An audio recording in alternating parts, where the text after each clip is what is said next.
everyone. My name is Deborah Copp Elliott, and I was representing the Committee for Justice for Archie Elliott III. Part of my story has already been told. A special greetings to everyone, and a very special greeting to all the mothers who are here. You belong to a group that I know you never dreamt that you would belong to. And I'm so thankful that there is support from everyone because they see the importance of coming out and speaking out against what is wrong and what has been wrong for so long. I'm going to read just a little bit of what I've written. We share an unspeakable pain and special bond that belongs of losing a loved one at the hands of reckless, callous, and malicious police officers. And as I said, part of my story has been told. My son's only infraction of the law that day was that his car was leaving. He was intoxicated. He had worked on a construction job and had driven from Virginia and was less than 3 minutes from home when the white young officer pulled him over. My son complied with every request that the officer had. And he was seen leaning against the car because he couldn't stand up. And he told the police officer, all I want to do is go home and go to sleep. Backup came. My son is very tall, slim, weighs like 160 pounds. He had shorts, no shirt, tennis shoes, no socks. The officer searched him and found absolutely nothing. If he had had a cigarette, a pack of cigarettes, or even gum in his pocket, they would have found that. People saw him out there and said, why don't they take the young man to jail if they're going to take him? It was a very hot day that day. And he had been out because he was planning my birthday the next day. Father said it 3 days later. He never got to see me celebrate my birthday, and I didn't celebrate until 5 years later. It's been a long, hard struggle, and the pain is still there. The gap in my heart is still there. My younger son was almost 12 at the time his brother was killed, and I can't tell you what a tremendous loss it has been for him and me. And I want to ask a few questions.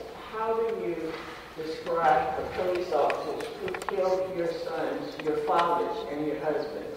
Would you describe them as being uncontrolled, out of control, hasty, rash, cold-hearted, cruel, mean, and hateful? Most of all of the officers get to walk away free. They're free men. They're not even charged with the least of the crimes that they could be charged with. It doesn't matter if there are cameras that are documenting what's going on.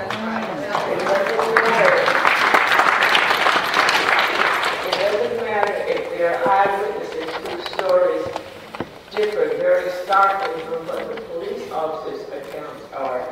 They are never held accountable. It doesn't matter if I don't know, it's just the closeness of the police officers who deal with the prosecutors. I think that needs to change as well. And what do we say about our justice system here in the United States?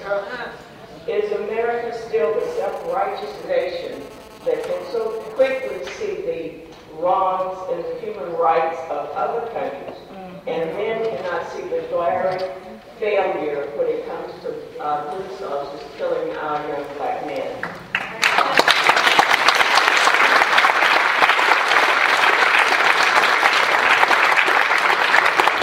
Trayvon Martin, Michael Brown, and Eric Garner deaths have caused men and women of conscience and of all colors to stand up and say, enough is enough.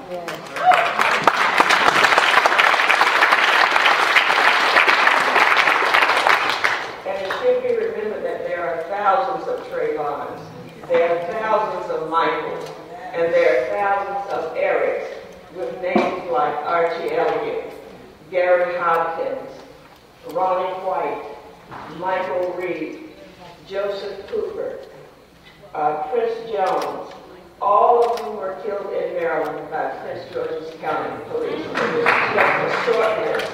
This is not the long list. We say again and again, enough is enough. As we continue to be the voices for our loved ones, let's demand positive change by demanding that police serve jail time and any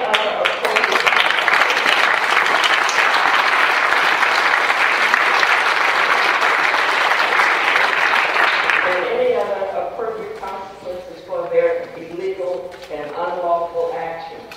We must also start by demanding that elected officials who are afraid, unwilling, and therefore fail to do their jobs start looking for another job.